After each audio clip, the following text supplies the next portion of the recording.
이건 동맹이 아니라 그저 속국이 되라는 깡패짓 아닙니까? 파리 국방성 회의실. 한 장의 서류가 테이블 위로 내던져지며 공기가 순식간에 얼어붙었습니다. 미국은 동맹국들에게 핵심 기술을 모두 내놓으라는 최후 통첩을 했고 대부분의 국가는 아무 저항도 하지 못했습니다.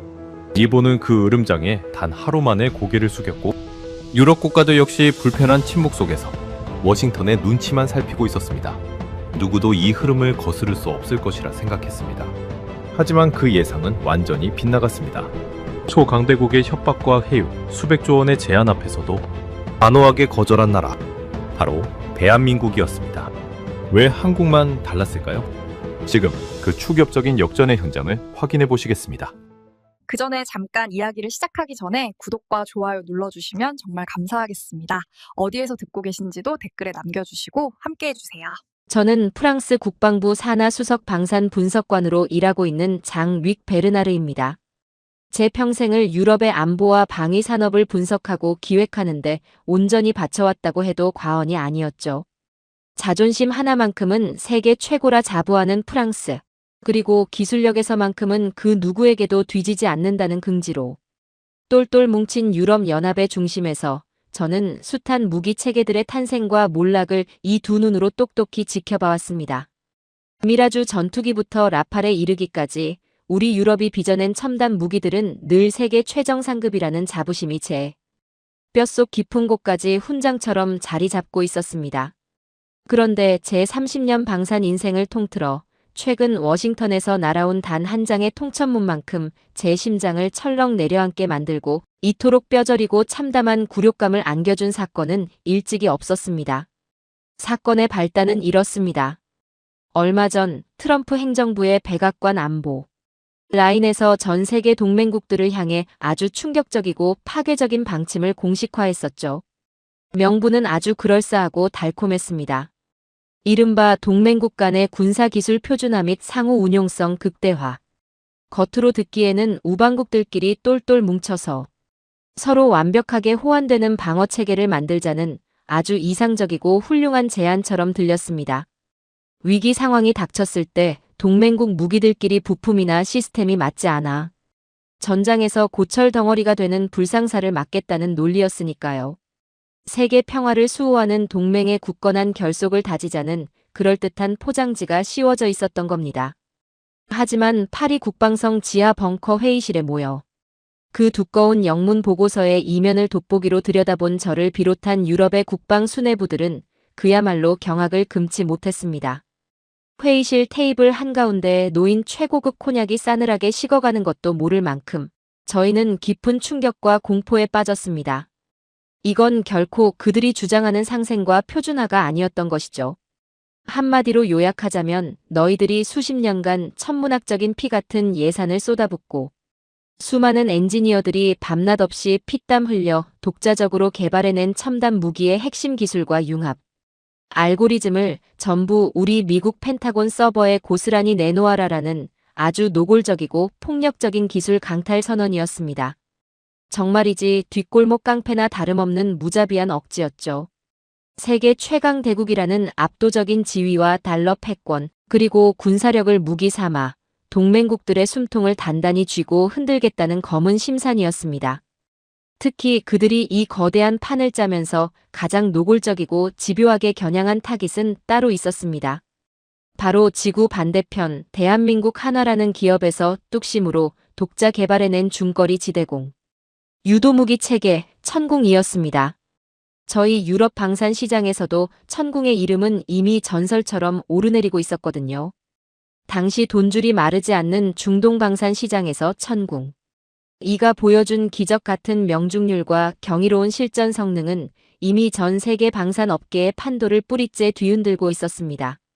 섭씨 50도를 오르내리는 가혹한 사막의 모래폭풍 속에서도 한치의 흔들림 없이 적의 미사일을 정확하게 요격해내는 천궁의 기술력은 경이로움 그 자체였죠. 수많은 중동의 석유 부국들이 미국의 그 비싸고 운용 조건이 까다로운 패트리어트 시스템 대신 가격은 훨씬 합리적이면서도 성능은 그를 가뿐히 능가하는 한국의 천궁2에 열광하며 앞다투어 도입을 서두르고 있었으니까요. 세계 무기 시장을 사실상 독점하다시피 하며 막대한 부를 챙기던 미국 입장에서는 자기네 안방을 무섭게 위협하며 치고 올라오는 이 맹랑한 한국산 미사일이 눈엣 가시처럼 불편했을 겁니다. 워싱턴의 요구는 그야말로 오만함의 극치였습니다. 천궁2의 뇌와 심장에 해당하는 핵심 운용 데이터, 센서가 적의 탄도 미사일을 인식하고 끝까지 추적해 파괴하는 융합 알고리즘의 원본 소스 코드, 그리고 향후 무기 체계 개량의 필수적인 설계. 원천 정보까지 동맹이라는 족쇄를 채워 전부 미국에게 상납하라는 것이었습니다. 제 집무실에서 이 첩보를 처음 보고받았을 때 저는 그저 헛웃음만 터져 나왔습니다. 아무리 동맹국을 자기 수족처럼 부리는 미국이라지만 이건 선을 심하게 넘어도 한참 넘은 만행이었으니까요. 과연 자존심 강한 한국이 이 미친 요구를 순순히 받아들일까? 저희 수석 분석관들은 모두 고개를 절레절레 흔들며 수군거렸습니다. 하지만 국제사회의 냉혹한 현실은 우리가 에어컨 나오는 쾌적한 책상머리에 앉아 지키고자 했던 알량한 자존심이나 정의감보다 훨씬 더 잔인하고 비참했습니다. 강대국의 압도적인 힘의 논리 앞에서는 국가 간의 명분도 오랜 세월 쌓아온 동맹의 의리도 그저 허울 좋은 장식품에 불과하다는 것을 뼈저리게 깨닫는 데는 그리 오랜 시간이 걸리지 않았죠. 미국의 서슬퍼런 으름장이 전 세계에 떨어지기가 무섭게 가장 먼저 꼬리를 한껏 내리고 백악관을 향해 납작 엎드린 나라는 바로 경제대국이라 불리던 일본이었습니다. 일본 정부는 미국의 기술 강탈 방침이 발표된 지 불과 24시간도 채 지나지 않아 즉각적인 전면 지지 성명을 발표하며 자국 방산 데이터의 핵심 부분을 미국과 군말 없이 공유하겠다고 발벗고 나섰습니다. 마치 주인의 매서운 호통에 화들짝 놀라 배를 뒤집고 복종하는 겁먹은 강아지처럼 말이죠. 더 기가 막히고 피가 거꾸로 솟는 것은 그 과정에서 일본이 보여준 몹시 비열하고 이기적인 행태였습니다. 일본은 미국에게 자신들의 맹목적인 충성심을 증명하기 위해 기존의 중동 파트너 국가들과 굳게 맺었던 철석 같은 무기 수출 계약들마저 하루아침에 헌신짝처럼 내다버렸습니다. 제가 중동 측 비밀정보원을 통해 직접 확인한 내부 문건의 내용만 해도 참담하기 그지없었습니다. 오만 해양경비대의 막대한 자금을 받고 납품하기로 되어 있던 첨단 해상 감시 장비의 인도 일정이 미국과의 동맹 조율이 최우선이라는 말도 안 되는 구차한 핑계로 일방적으로 무기한 연기되었습니다. 오만 정부는 이 핵심 장비 도입 시기에 맞춰 이미 자국의 해군 인력을 싹 다 재배치하고 항만 방어 예산까지 완벽하게 짜놓은 상태였는데 일본의 무책임한 통보 한 방에 국가 안보 계획 전체가 치명적인 마비 위기에 처해버린 것이죠. 오만 국방부의 분노는 하늘을 찔렀지만 일본은 철저히 무시했습니다. 뿐만이 아닙니다. 카타르와 수년 전부터 공들여 준비하며 상호 신뢰를 겹겹이 쌓아오던 대규모 합동 군사훈련 프로그램 역시 미군의 심기를 조금이라도 거스르지 않기 위해 하루아침에 대폭 축소해버리거나 아예 백지화시켜버렸습니다. 강자 앞에서는 허리를 90도로 꺾으며 한없이 비굴하게 굴고 자신들보다 조금이라도 약소국이라 판단되는 나라 앞에서는 그토록 세계 무대에서 중요시한다고 떠벌리던 신뢰와 약속을 가차없이 군홧발로 짓밟아버리는 일본의 적나라한 민낯. 저는 그 36 코미디 같은 촌극을 지켜보며 속에서부터 끓어오르는 역겨움을 도저히 참을 수가 없었습니다. 도쿄의 최고급 양복을 입은 결정권자들은 그것을 현실적이고 유연한 동맹, 외교니 국익을 위한 어쩔 수 없는 대승적 결단이니 하며 언론을 통해 그럴싸하게 포장했겠지만 체면과 신의를 목숨보다 소중히 여기는 중동의 왕정 국가들과 깐깐한 유럽의 군사 전문가들. 눈에 비친 일본은 그저 워싱턴의 기침소리 하나에 사시나무 떨듯 벌벌 떠는 주권 없는 비겁한 속국에 불과했던 겁니다. 그렇다면 우리 유럽은 일본과 달랐을까요? 몹시 부끄럽고 수치스러운 고백입니다만 크게 다르지 않았습니다. 자체적인 핵무기를 보유하고 있고 자국 국방 산업에 대한 프라이드가 에펠탑보다 높았던 저희 프랑스조차도 막상 미국의 거대한 경제 보복과 나토 안보, 우산 철수라는 무시무시한 펜타곤의 협박 앞에서는 벙어리 냉가슴 앓듯 입술만 피가 나도록 꽉 깨물 뿐이었습니다. 호기롭게 미국에 맞서 기술 주권을 지키자던 국회와 언론의 뜨거운 목소리들은 불과 며칠 만에 쥐 죽은 듯 쑥 기어들어갔죠. 독일과 이탈리아 역시 겉으로는 언론 브리핑을 통해 깊은 유감을 표명하면서도 물밑으로는 미국 국무부와 비밀리에 수십 차례 접촉하며 어떻게든 자국 방산업체들의 경제적 피해를 최소화하기 위해 비굴한 타협점을 찾느라 급급했었죠. 유럽연합 전체가 보이지 않는 거대한 침묵의 공포에 사로잡혀 숨조차 제대로 쉬지 못하고 있었습니다. 결국 압도적인 자본과 무력으로 찍어 누르면 세상 모든 나라는 알아서 미국 발밑에 기어다닐 수밖에 없다.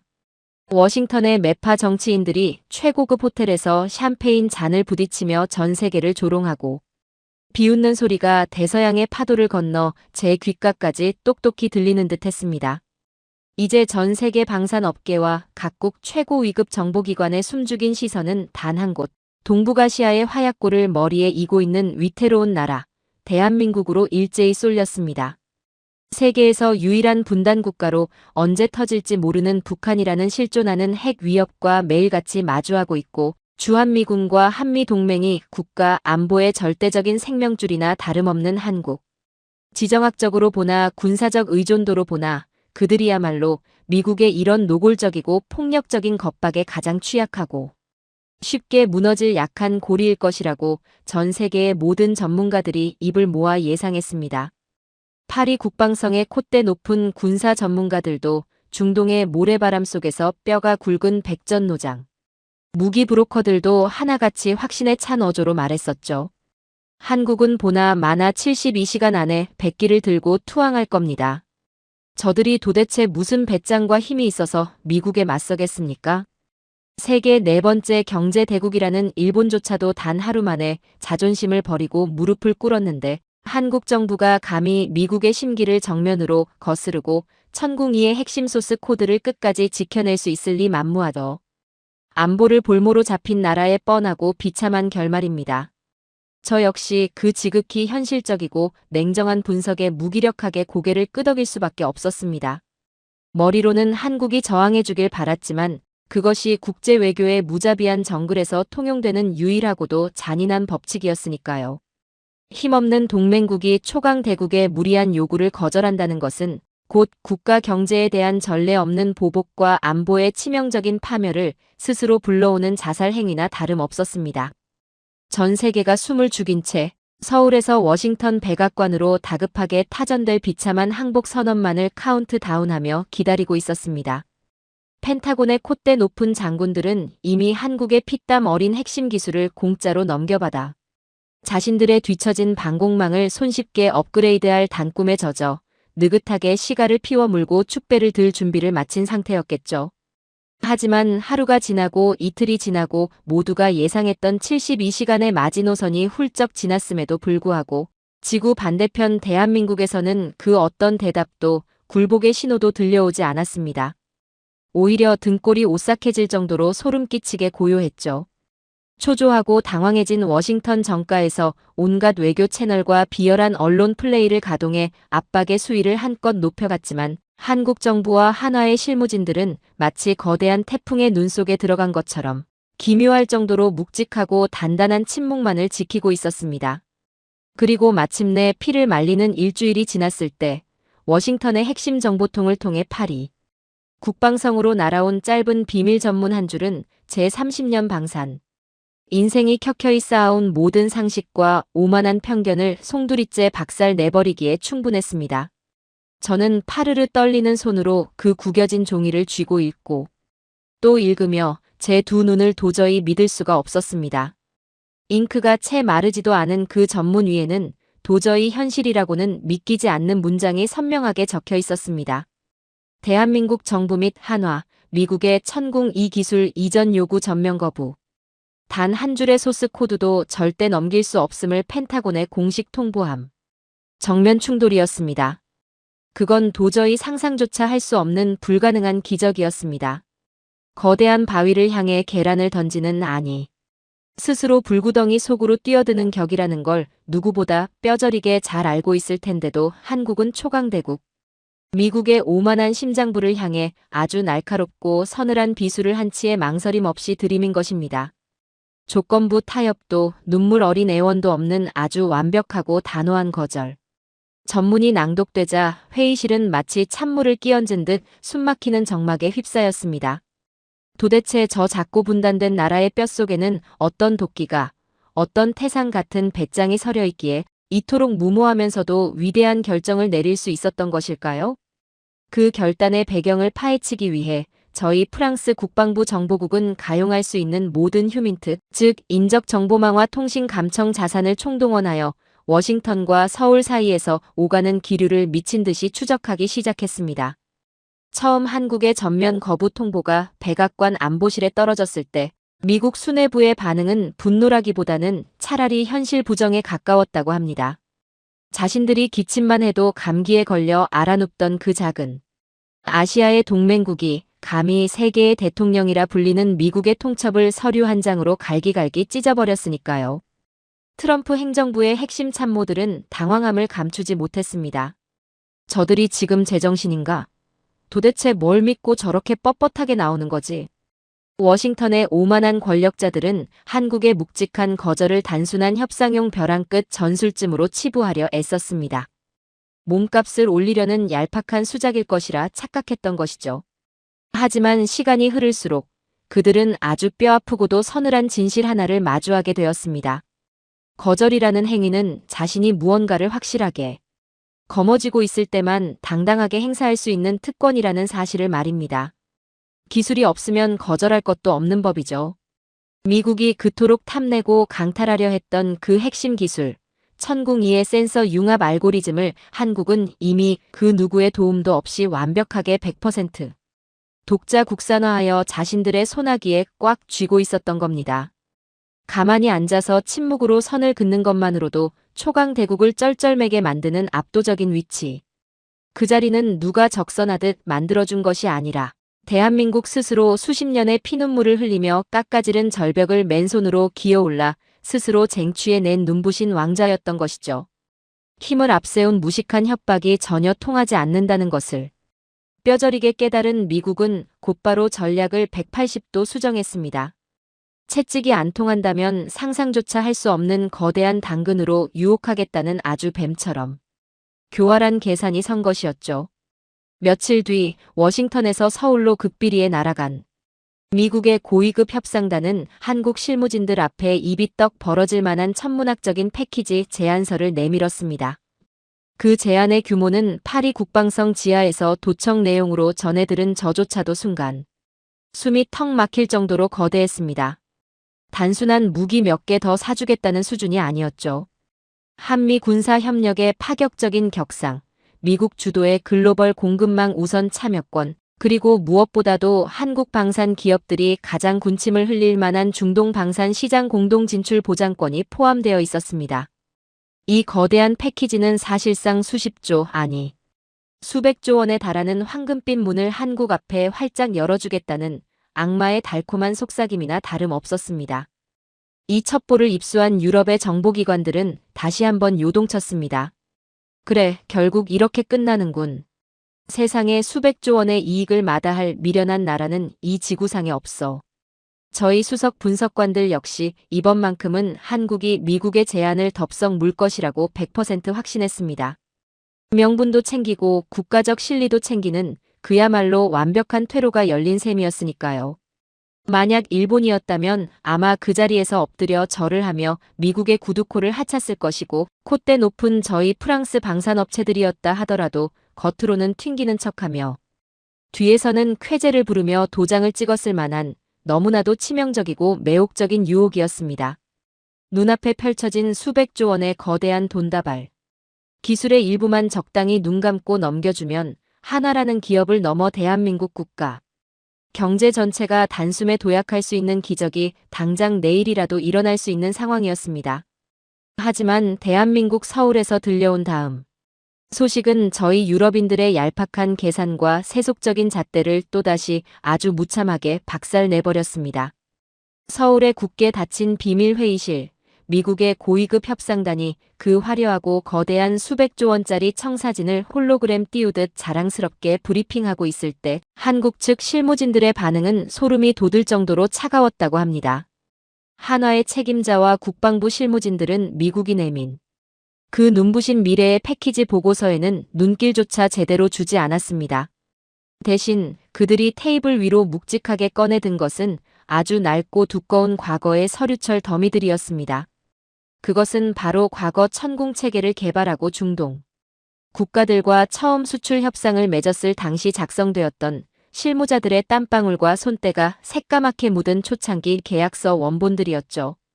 미국 협상단이 어리둥절한 표정으로 쳐다보는 가운데 한국의 실무 책임자는 그 두꺼운 서류를 한 장 한 장 조심스럽게 넘기며 아주 또박또박 그리고 태산처럼 단호한 어조로 말했습니다. 미국 측의 파격적인 제안은 참으로 감사히 잘 들었습니다. 하지만 우리는 이 수백조 원의 새로운 이익을 얻자고 과거 우리의 오랜 파트너들과 피로 맺었던 이 계약서에 단 한 줄도 훼손할 생각이 추호도 없습니다. 이게 도대체 무슨 의미인지 짐작이 가십니까? 보통의 나라라면, 아니 보통의 기업이라면 눈앞에 떨어진 수백조 원짜리 거대한 이익 앞에서 기존의 소소한 조건들은 유연하게 뭉개버리거나 요리조리 조작하는 것이 이 피도 눈물도 없는 방산 바닥의 뻔한 상식입니다. 더 큰 권력과 자본 앞에서는 약속도, 신의도 상황에 따라 얼마든지 헌신짝처럼 버릴 수 있는 가벼운 깃털 같은 것이니까요. 그런데 대한민국은 달랐습니다. 철저하게 달랐습니다. 그들은 중동 파트너들에게 처음 약속했던 독자적인 기술 보완과 완벽한 사후 지원이라는 무거운 원칙을 지키기 위해 초강대국 미국이 내민 그 엄청난 돈다발을 휴지 조각처럼 밀어낸 것입니다. 작은 신뢰를 함부로 버리는 자는 결코 큰 미래를 쥘 자격이 없다. 이것이 한국의 방산 수뇌부와 실무진들이 펜타곤의 오만한 협상단 얼굴에 정면으로 던진 뼈아픈 일갈이었습니다. 과거 미국 측이 공동개발이라는 명목으로 설계 정보를 열람하게 해달라고 은밀하게 요구했을 때도 한국 측은 대쪽같이 선을 그었었죠. 운용 지원은 확실하게 해준다. 유지보수도 목숨 걸고 돕는다. 그러나 우리가 피땀 흘려 독자적으로 쌓아올린 주권 자산, 이 핵심 기술만큼은 하늘이 두 쪽 나도 절대 넘기지 않는다. 그들은 그때 세웠던 그 철벽 같은 원칙을 세상이 요동쳐도 끝까지 지켜내고 있었던 겁니다. 저는 이 놀라운 통신 감청 보고서를 파리 국방성의 어두운 제 집무실에서 밤을 새워가며 읽고 또 읽었습니다. 그리고 한동안 멍하니 창밖의 에펠탑을 바라볼 수밖에 없었습니다. 머릿속이 하얗게 비워지는 듯한 거대한 충격이었습니다. 얄팍한 장사꾼의 논리로는 도저히 설명이 되지 않는 마치 죽음을 불사하고 최전선을 묵묵히 지키는 고집스러운 노장군의 서슬퍼런 결기 같은 것이 활자 너머로 뿜어져 나왔기 때문입니다. 수백조 원의 화려한 계약보다 땀내 나는 기술의 주권을 선택하고 초강대국의 무력 시위보다 척박한 사막의 파트너들과 맺은 낡은 종이 쪼가리 약속을 더 무겁게 여기는 나라. 세상에 이런 바보 같고 미련할 정도로 우직한 나라가 존재한다는 사실 자체가 제게는 경이로움 그 자체였습니다. 하지만 제가 진짜로 전율했던 포인트, 제 무릎을 탁 치며 탄성을 내지르게 만들었던 진정한 충격은 따로 있었습니다. 한국이라는 나라가 가진 가장 독특하고 무서운 점은 이러한 원칙이 어느 한 명의 고집스러운 지도자나 특출난 기업가 한 사람의 개인적인 영웅심에서 끝나는 것이 아니라는 사실이었습니다. 여러분도 뉴스를 통해 익히 보셨겠지만 한국은 세계 어느 나라보다도 정치적인 역동성이 크고 하루가 다르게 격변이 일어나는 나라 아닙니까? 대통령이 탄핵을 당하는 헌정사상 초유의 사태도 겪었고 정권이 진보와 보수를 극단적으로 오가며 극적으로 뒤바뀌는 일도 빈번했죠. 당장 기세등등한 미국만 보더라도 어떻습니까?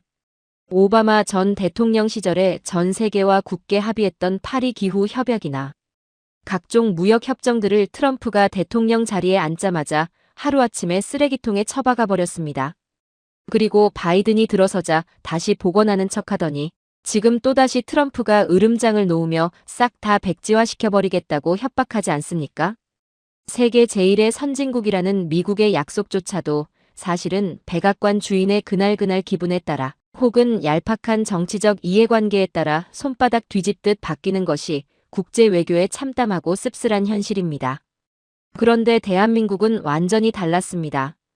대통령이 바뀌고 집권 여당의 색깔이 완전히 뒤집히고 정치적으로 상극인 사람들이 권력을 잡아도 이전 정부가 해외 방산, 파트너들과 맺었던 계약의 세부 의무 조항, 기술 이전의 민감한 범위, 끈질긴 사후 지원 조건 등은 단 한 글자의 수정도 없이, 단 한 치의 오차도 없이 무섭도록 완벽하게 그대로 이행되고 있었습니다. 정권 교체기마다 전임자의 흔적을 지우기 바쁜 살벌한 정치의 생리 속에서도 대한민국의 국격과 신용이 걸린 외부와의 약속만큼은 그 어떤 외풍에도 흔들리지 않는 신성불가침의 영역으로 결연하게 지켜지고 있었던 겁니다. 저는 이 믿기 힘든 사실을 교차 검증하기 위해 과거 한국이 수주했던 아랍에미리트, UAE의 바라카 원자력 발전소 건설 기록까지 샅샅이 뒤져보았습니다. 그곳에서도 똑같은, 아니 훨씬 더 경이로운 기록이 고스란히 남아있더군요. 2009년 한국이 프랑스의 콧대 높은 기업 아레바와 미국의 거대 자본들을 모조리 제치고 사막 한가운데 원전을 짓겠다고 호기롭게 나섰을 때 솔직히 저희 유럽인들은 그들을 비웃었습니다. 저 까만 머리에 덩치 작은 아시아인들이 짓다가 버티지 못하고 도망갈 것이다라고요. 하지만 한국은 계약서에 적힌 완공 날짜를 목숨처럼 지켜냈을 뿐만 아니라 원전을 다 지은 뒤에도 그 열사의 현장을 떠나지 않았습니다. 정권이 2번이나 바뀌는 그 긴 세월 동안 한국의 엔지니어들은 50도가 넘는 사막의 모래바람을 정면으로 맞으며 현지 인력들을 제 식구처럼 거두어 양성했고 복잡한 안전 매뉴얼을 아랍어로 번역해 밤새워 교육했으며 돌발 상황에 대비해 본사 기술진을 자발적으로 상주시켰습니다. 이 사람들은 집을 지어주고 나서도 이사를 안 가고 평생 가족처럼 책임을 지더라라는 중동 고위 관리들의 눈물 어린 칭찬이 결코 허풍이 아니었던 겁니다. 그제야 저는 한국의 실무진들이 왜 미국이 내민 그 거대한 수백조 원짜리 패키지 앞에서도 눈 하나 깜짝하지 않고 과거의 낡은 계약서부터 당당하게 꺼내 들었는지 뼛속 깊이 완벽하게 이해할 수 있었습니다. 그들에게는 눈앞에서 아른거리는 얄팍하고 새로운 돈다발보다 자신들을 처음부터 믿어준 파트너들과의 기존 약속이 태산보다 더 무겁고 숭고했던 것입니다. 정권이 바뀌고 시대가 변하고 초강대국이 막강한 군사력으로 협박을 가하며 세계 질서가 미친 듯이 요동쳐도 그들은 묵묵히 그 자리에 서서 자신들의 선을 지켜냈습니다.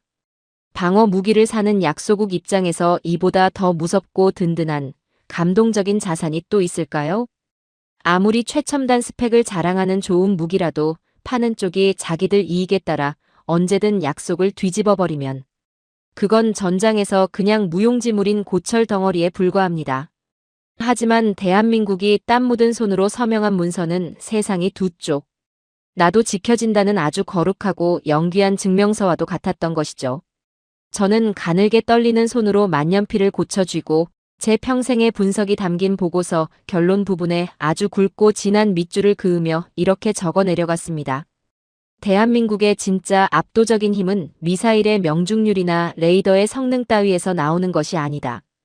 내가 30년간 이 피도 눈물도 없는 더러운 방산업계에서 수많은 무기와 국가들을 겪어봤지만 감히 단언컨대 한국이 가진 가장 무섭고 강력한 무기는 바로 그들이 묵묵히 몸으로 쌓아온 신뢰의 기록이다.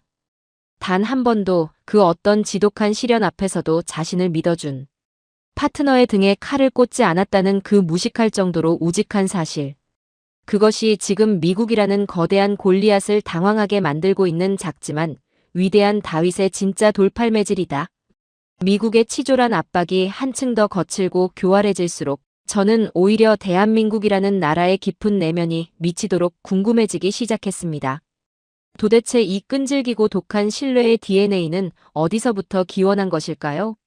1950년 모든 것이 잿더미가 되었던 한국전쟁의 비참한 폐허 속에서 이름조차 생소했던 지구 반대편. 가난한 나라들의 도움을 받아 피 흘리며 겨우 숨을 부지했던 그 최빈국이 도대체 무슨 마법을 부렸기에 70년이 지난 지금은 약속의 진정한 무게를 가장 잘 아는, 전 세계가 가장 기대고 싶어하는 도덕적 강대국으로 우뚝 설 수 있었던 것일까요? 저는 그 해답을 찾기 위해 대한민국의 근현대사라는 아주 뜨겁고 눈물겨운 역사의 한 페이지를 조심스럽게 들춰보기 시작했습니다.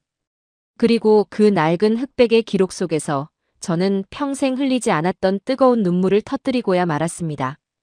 제가 그 먼지 쌓인 낡은 문서와 빛바랜 흑백 사진들 속에서 처음 마주한 것은 단순한 한 국가의 경제 성장 지표 따위가 결코 아니었습니다. 그것은 바로 이 세상에서 가장 지독하고 가장 눈물겨우며 가장 숭고한 약속의 연대기였습니다. 저는 제 조국 프랑스의 쾌적한 국방성 집무실에 앉아 그 기록들을 한 장 한 장 넘기며 제 자신이 한없이 작고 부끄럽게 느껴지는 것을 도저히 막을 길이 없었습니다. 가장 먼저 제 시선을 사로잡은 것은 1970년대 중동의 열사의 사막 한가운데서 찍힌 몇 장의 흑백 사진들이었습니다. 당시 대한민국은 세계에서 가장 가난한 최빈국 중 하나였죠.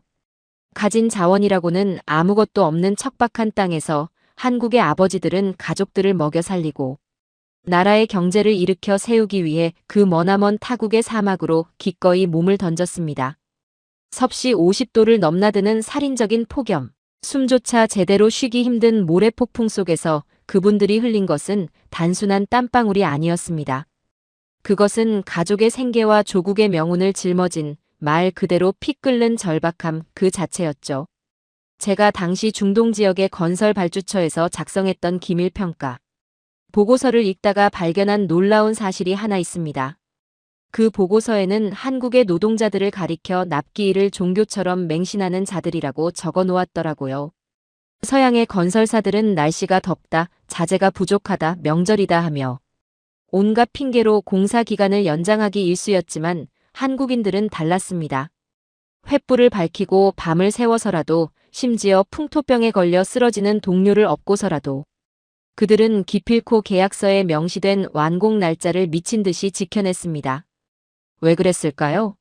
그분들에게 납기일이라는 것은 단순한 비즈니스 상의 날짜가 아니었던 겁니다. 이번 약속을 지키지 못해 신용을 잃으면 다음 일거리는 없고 다음 일거리가 없으면 고향에 두고 온 처자식이 굶어 죽으며 나아가 갓 태어난 조국의 연약한 경제가 무너진다는 처절한 생존 본능이었던 것이죠. 달러를 벌어오겠다는 일념 하나로 이역만리 사막에서 맨몸으로 파이프를 깔고 도로를 닦았던 그 한국의 아버지들. 그분들이 그 뜨거운 모래밭 위에 쏟아부은 것은 시멘트가 아니라 대한민국이라는 이름의 신용 그 자체였습니다. 그 땀방울의 역사는 수십 년의 세월을 뛰어넘어 2000년대 초반 이라크와 리비아의 포탄이 빗발치는 참혹한 전쟁터에서도 아주 찬란하게 빛을 발하고 있었습니다. 저는 프랑스 정보국의 이라크 전후 복구 관련 기밀 문서를 읽다가 온몸에 소름이 돋아 한참을 멍하니 허공만 바라봤었죠. 2004년경 이라크 바그다드 남부 지역의 치안이 완전히 붕괴되고 외국 기업인들을 향한 무차별적인 테러와 납치가 난무하던 그 끔찍한 시기. 저희 프랑스 기업들은 물론이고 계산이 빠른 일본 기업들조차 본사의 긴급 철수 명령을 받고 가장 먼저 현장의 장비들을 내팽개친 채 본국으로 야반도주하듯 도망쳐버렸습니다. 목숨보다 귀한 것은 없다는 지극히 합리적인 서양의 사고방식이었죠. 그런데 유독 단 한 나라, 한국의 건설 현장만큼은 텅 비지 않았습니다. 총알이 날아다니고 폭탄이 터지는 그 지옥 같은 현장에 한국의 엔지니어와 실무진들은 방탄조끼를 껴입고 끝까지 남아 묵묵히 아스팔트를 깔고 무너진 전력망을 복구하고 있었습니다. 계약서에 명시된 공사를 끝마치고 마지막 장비 인계를 완벽하게 현지인들에게 넘겨주기 전까지는 절대 이 땅을 떠날 수 없다는 그 지독한 책임감. 더욱 경이로운 것은 그 다음 벌어진 일이었습니다. 돈으로 고용한 용병들도 다 도망가버린 그 위험천만한 상황에서 한국인들의 숙소와 공사 현장을 지켜준 것은 다름 아닌 이라크 현지의 무장부족 민병대원들이었습니다. 그들은 자발적으로 총을 들고 밤낮으로 한국인들의 캠프 주변을 순찰하며 목숨을 걸고 그들을 보호해 주었죠. 이유가 무엇이었는지 아십니까? 한국 건설팀이 과거 공사를 진행하면서 계약서에는 단 한 줄도 적혀 있지 않았음에도 불구하고 스스로 포크레인을 끌고 가 마을에 무너진 초등학교를 고쳐주고 오염된 우물을 파서 맑은 물을 마시게 해주었기 때문입니다. 그저 자신들이 머무는 동안 이웃으로서 당연히 해야 할 도리라며 베풀었던 그 따뜻한 인간적 헌신을 현지인들은 결코 잊지 않았던 겁니다. 저 파란 눈의 외국인들은 돈만 벌고 도망갔지만 한국인들은 우리 아이들의 학교를 지어준 진짜 형제들이다. 형제가 위험에 처했는데 우리가 어찌 모른 척하겠는가. 이라크 부족장의 이 증언 기록을 읽으며 저는 서양의 알량한 합리주의가 얼마나 초라하고 얄팍한 것인지를 뼈저리게 반성해야만 했습니다. 신뢰라는 것은, 약속이라는 것은 결코 계약서의 잉크나 차가운 달러 뭉치로 살 수 있는 것이 아니었습니다. 그것은 오직 진심과 피땀, 그리고 목숨을 건 의리로만 맺어질 수 있는 가장 위대한 영혼의 결속이었던 것이죠.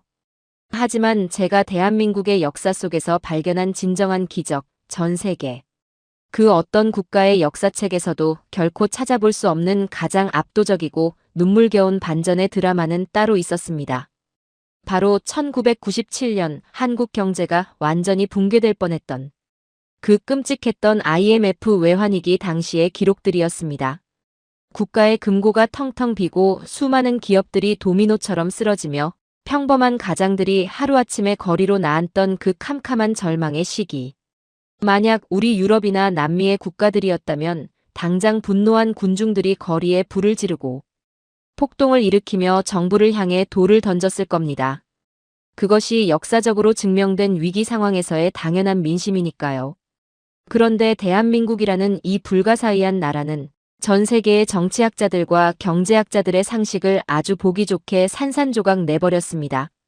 나라가 빚더미에 앉아 망하게 생겼다는데 한국의 국민들은 폭동을 일으키기는커녕 각자의 집 장롱 깊숙한 곳에서 가장 소중한 것들을 꺼내들고 은행 앞으로, 방송국 앞으로 끝이 보이지 않는 긴 줄을 서기 시작했습니다. 할머니가 시집 올 때 평생의 한처럼 간직해온 낡은 금비녀, 젊은 부부가 영원한 사랑을 맹세하며 나누어 끼었던 결혼반지, 눈에 넣어도 아프지 않을 손주의 첫돌을 축하하며 받았던 앙증맞은 돌반지, 심지어 나라를 지키는 군인들과 앳된 스포츠 스타들까지 자신이 피땀 흘려 목에 걸었던 금메달을 아무런 대가 없이 그저 나라의 빚을 갚는데 보태달라며 바구니에 쏟아부었습니다.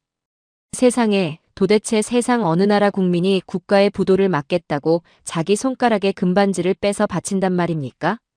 제가 당시 파리 외교가에서 돌았던 프랑스 특파원의 눈물 젖은 기사를 번역해 읽었을 때 저는 결국 참았던 눈물을 터뜨리고야 말았습니다. 이 나라 국민들은 미쳤다. 아니, 너무나도 위대해서 두려울 지경이다. 정부가 강제한 것도 아닌데 스스로의 재산을 털어 국가의 약속을 대신 지켜내려 하고 있다. 한국은 결코 망하지 않는다. 이런 국민을 가진 나라를 무너뜨릴 수 있는 경제 위기는 이 지구상에 존재하지 않는다. 이 한 문장에 모든 진실이 담겨 있었습니다.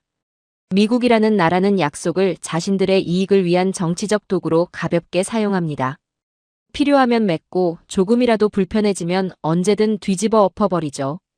일본이라는 나라는 약속을 강자에 대한 비굴한 충성의 증거로만 사용합니다. 워싱턴의 기류가 바뀌면 도쿄의 약속도 하루아침에 바뀌는 법이니까요. 하지만 대한민국은 달랐습니다.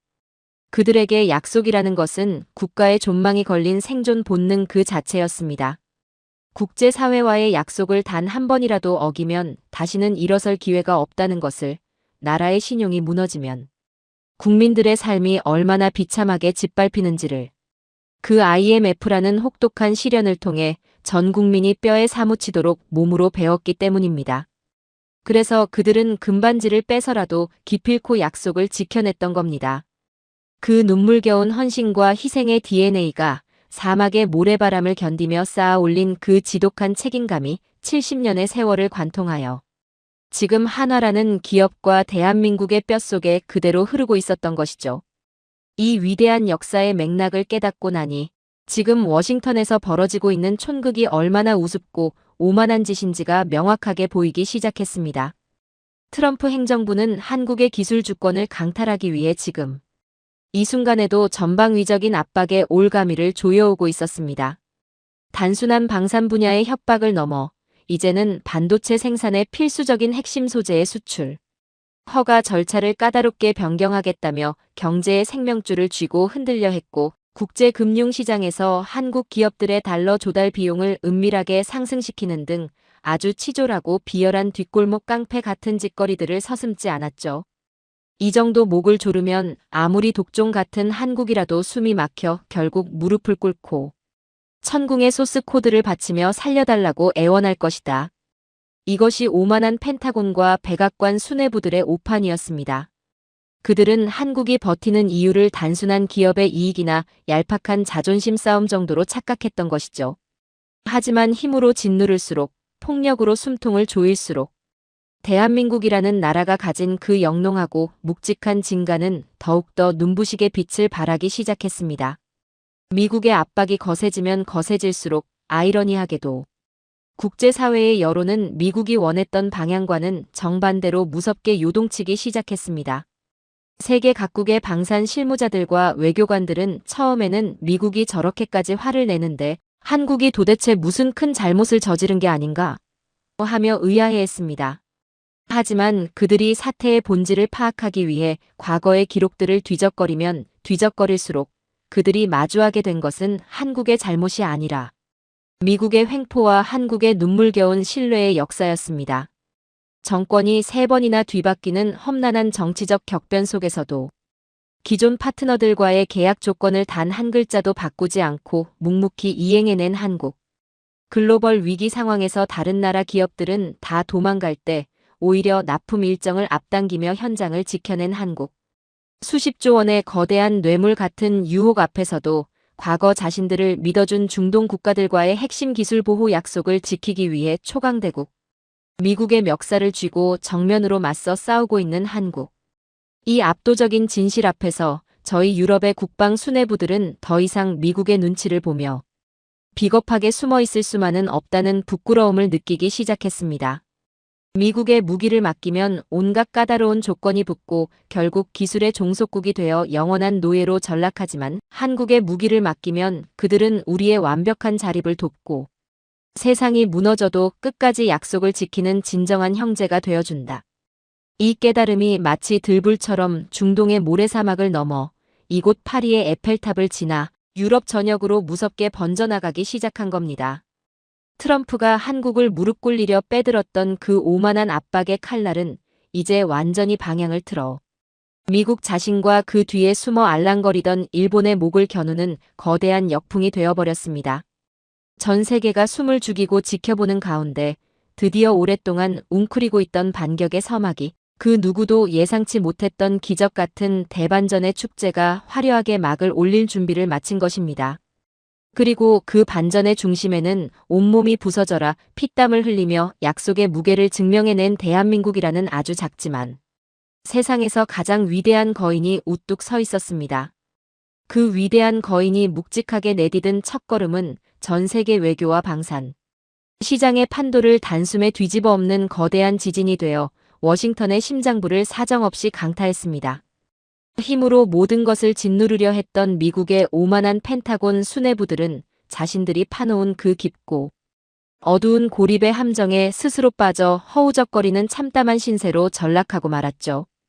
반면 어떠한 협박과 수백조 원의 유혹 앞에서도 파트너와의 신의를 목숨처럼 지켜낸 대한민국을 향해서는 전 세계가 앞다투어 기적 같은 환호성을 터뜨리며 그들의 굳건한 손을 잡기 위해 구름대처럼 몰려들기 시작했습니다. 이것은 단순한 방산 계약의 승리가 아니라 인류가 오랫동안 잊고 지냈던 신뢰라는 숭고한 가치가 탐욕스러운 자본과 권력을 완벽하게 무릎 꿇린 역사상 가장 통쾌하고 가슴 벅찬 인과응보의 현장이었습니다. 그 거대한 역풍의 가장 첫 번째 희생양은 다름 아닌 백악관의 기침. 소리 하나에 꼬리를 내리며 가장 먼저 엎드렸던 일본이었습니다. 미국에게 맹목적인 충성을 맹세하며 중동 국가들과의 철석 같은 약속을 하루아침에 헌신짝처럼 내팽개쳤던 일본의 비열한 선택은 아주 처절하고도 뼈아픈 부메랑이 되어 도쿄의 심장부로 되돌아왔습니다. 오만 정부는 일본의 일방적인 해상 감시 장비 연기 통보에 격노하며 즉각적으로 일본과의 모든 국방 파트너십을 전면 재검토하겠다는 폭탄 선언을 날렸습니다. 뿐만 아닙니다. 카타르 국방부 역시 일본 방산 기업들과 진행 중이던 수조원 규모의 신규 도입 논의를 그 자리에서 차갑게 중단시켜버렸고, 사우디아라비아 측 실무진들 사이에서는 워싱턴의 바람이 바뀌면 언제든 약속을 뒤집는 일본과는 단일. 달러의 거래도 할 수 없다는 분노 섞인 조롱이 공공연하게 터져나왔습니다. 제가 파리의 외교 채널을 통해 입수한 일본 측 내부 보고서의 내용은 그야말로 아비규환 그 자체였습니다. 중동이라는 거대한 황금 시장에서 하루아침에 완벽하게 퇴출당할 위기에 처한 일본 방산 업계의 수장들은 핏대가 선 얼굴로 도쿄의 정치인들을 향해 삿대질을 하며 오열하고 있었습니다. 미국이 시키는 대로 다 내어주었는데 돌아온 것은 전 세계의 손가락질과 파멸뿐이다. 도대체 이 참담한 손실을 누가 책임질 것인가?